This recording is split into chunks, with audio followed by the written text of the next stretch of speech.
अभी आप प्रोग्राम सुन रहे थे माशरती बुराइयां और उनका सद्भाव। हमारे इस प्रोग्राम की मेजबान थी सुंदस कमर और के गुफ्तगू थे प्रोफेसर नवाब सबकत अली।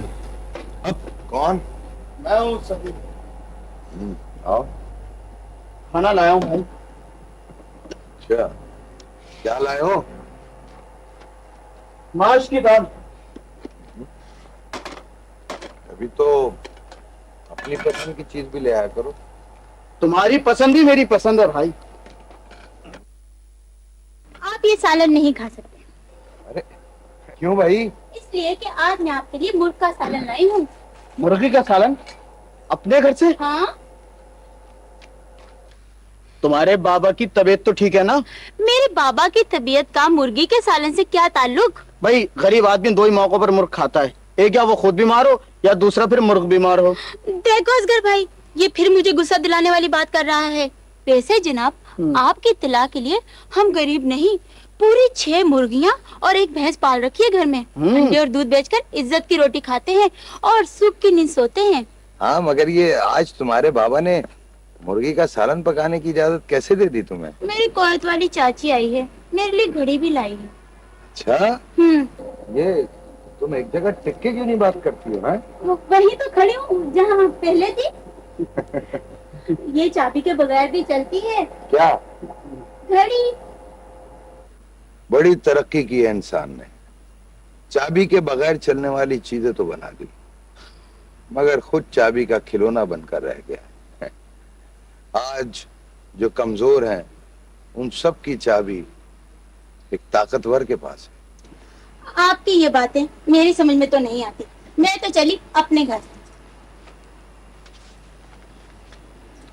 खाना खा ले भाई। मुझे भूख नहीं है भाई। लाओ ये सालन गरम कर लाओ। नहीं, गरम है। अच्छा। गरम है ये। भाई मेरा ख्याल है तुम तो मुर्गी का सालन खाओगे। नहीं नहीं, ये दाल सुबह के लिए रख देता हूँ। दाल भी खाऊंगा मैं। तू खाना नहीं खाओगे? नहीं भाई, मुझे भूख नहीं है। मैं बाहर दरवाजे की कुंडी लगाकर अभी आया। आओ आओ। हाँ? हाँ हाँ।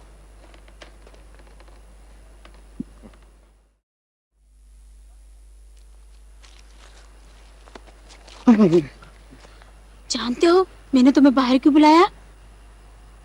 मेरी चाची मेरे अब्बा के सामने अपने बेटे की तारीफें कर रही है। वो तो हर माँ करती है। और हर माँ अपने बेटे के लिए लड़की का रिश्ता भी तो मांगती है।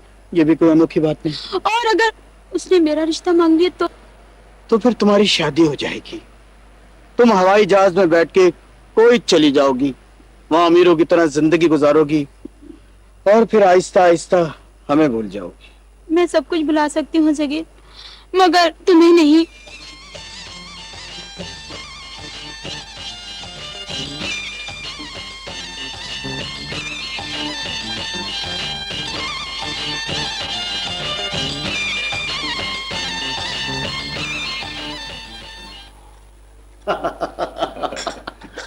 नहीं नहीं नहीं, वैसे मुझे यकीन नहीं था कि अपने बाप की मौत के बाद तुम उनका इतना बड़ा कारोबार इतने अच्छे तरीके से संभाल लोगे। वैसे अंकल, मिलने जुलने वालों की अक्सरियत तो मुझे अंडर एस्टिमेट करती है। मैं हूं बड़े काम की चीज। चीज? वाओ, क्या खूबसूरत लफ्ज इस्तेमाल किया है आपने। वैसे तुम्हारे डैडी ने मेरे मशवरे पे अमल नहीं किया, लेकिन अगर तुम मेरे मशवरे पे अमल करोगे तो बड़े फायदे में रहोगे। वो क्या अंकल? स्विट्जरलैंड के किसी बैंक में अपना अकाउंट खुलवा लो और अपना सारा सरमाया वहां मुंतकिल कर दो। इंसान का असल सरमाया तो उसकी गैरत होती है अंकल। आप दूसरे सरमाए की बात कर रहे हैं। वो तो ऐसे ही है जैसे अपने जिस्म का खून निकालकर किसी दूसरे के जिस्म में दाखिल कर दिया जाए। वेरी गुड, क्या अच्छा फलसफा झाड़ा है आपने। तालियां। हम ऐसे ही अगर दूसरों का मजाक उड़ाते रहे ना, तो वो दिन दूर नहीं जब हम खुद एक मजाक बन जाएंगे। दोबारा तालियां। साहब जी, मंसूर साहब आए हैं। हाँ अच्छा बेटा, मैं अपने एक दोस्त के पास जा रहा हूँ, रात को मुझे देर हो जाएगी। ओह यस पापा, वो आपको एक बात तो बताना ही भूल गई। वो मेरी दोस्त है ना सारा। हाँ। आज उसके भाई की मंगनी है, तो हो सकता है मैं भी रात को घर देर से लौटूं। मगर अकेली मत आना, मुझे टेलीफोन कर देना, मैं तुम्हें लेने आ जाऊँ। राइट पापा। अबे तुम क्यों खड़े हो गए? तुम तो बैठो और सुनो जब बात, बेटा आते जाते रहा करो, तुमसे मिलकर मुझे खुशी होती। बिल्कुल अंकल, थैंक यू। बैठो। ओके पापा, बाय बाय।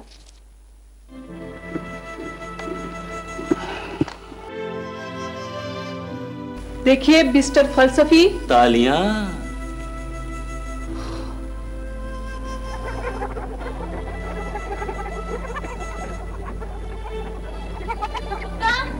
अब्बा, अब्बा, आज फिर तुमने दरवाजा खुला छोड़ दिया। पकड़ पकड़ के तंग आ गई, सारी मुर्गियां भाग गई। किसके साथ? ओहो, भाग गई हैं तो भाग जाने दो, मुझे कुछ सोचने दो। अब्बा, क्या सोच रहे हो? मैं ये सोच रहा हूँ कि ये मुर्गियों की नस्ल मक्खियों और मच्छरों की तरह क्यों नहीं बढ़ती? अब्बा, कभी तो काम की बात सोच लिया करो। और ये कौन से काम की बात है जिसका जिक्र आजकल तुम अक्सर करती रहती हो? भाई, हाँ तुम्हारे पैरों पर नजर पड़ी तो मैं समझी सगीर आया है। हाँ, वो आज मैं सगीर के जूते जो पहन के आया हूँ ना। अब आगे हो हाँ। तो कोई काम की बात करना। हाँ, मैं तो तेरे ख्याल में यहाँ फालतू ही बातें करता हूँ। हाँ? फालतू तो नहीं, हाँ। बस इधर उधर की जरूर करते हैं। तो फिर हम किधर किधर की बातें करें? जिधर जिधर की नहीं करनी चाहिए। भाई, हाँ, आज आपको उबला हुआ अंडा नहीं मिलेगा, हाँ? क्योंकि मैं सारे बेच आई हूँ। चाय के साथ मीठा पराठा पका लो। हाँ हाँ भाई, क्यों नहीं। आज तो वैसे भी मैं मुंह मीठा करने के चक्कर में आया। ये हुई ना काम की बात। हाँ। अच्छा भाई, अब आप जल्दी से मेरे अब्बा से मेरा रिश्ता मांगे, मैं बाहर जाके शर्माती हूँ।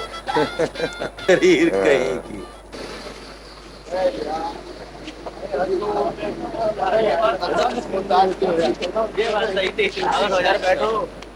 अबे यार, तुम तो हमेशा उदास रहते हो। खैरियत तो है भाई? तनख्वाह मिली है, खुशी मनाओ। यार मजदूर की भी कोई जिंदगी है, तनख्वाह मिलने की खुशी तो होती नहीं, कर्ज की फिक्र लग जाती है। अरे भाई, कौन आपको मजबूर करता है कर्ज लेने के लिए? मत लो कर्जा, क्यों लेते हो? मकान का किराया, बच्चों की बीमारी, रोटी और तालीम, ये सब मजबूरियां नहीं तो और क्या है। अरे यार, कौन कहता है कि कुनबा बढ़ाओ? अम्मा यार, ये आज तनख्वाह है तो तुम कौन कौन सी बातें ले बैठो?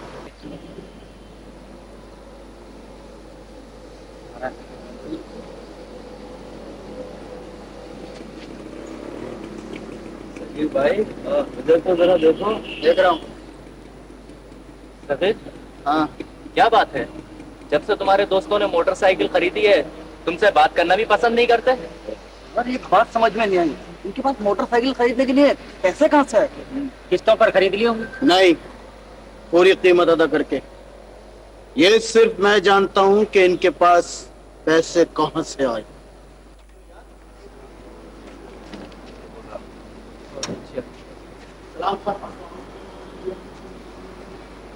कैसे हो सके? सर, आप जैसे मालिक का मजदूर खुश कैसे नहीं हो? शहरियार, इससे इसका नाम सगीर है, यही नाम है ना तुम्हारा? जी जी।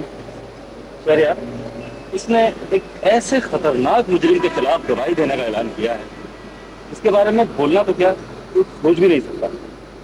कुछ अर्सा पहले कार में बम का धमाका हुआ था। हाँ, वो कार जिस शख्स ने वहां खड़ी की थी, ये उसे पहचानता है और इसने पुलिस स्टेशन जाकर उसके खिलाफ गवाही देने का ऐलान किया।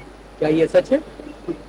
साहब, है तो सच, मगर मैंने ऐसा कोई काम नहीं किया जिसका बयान इस अंदाज से किया जाए। मैं तुम्हारी अजमत को सलाम करता हूँ सफेद। बड़ी मोहब्बत साहब आपकी। आप जैसे लोग मदद करेंगे तो इंसाफ जरूर मिलेगा इंशाल्लाह।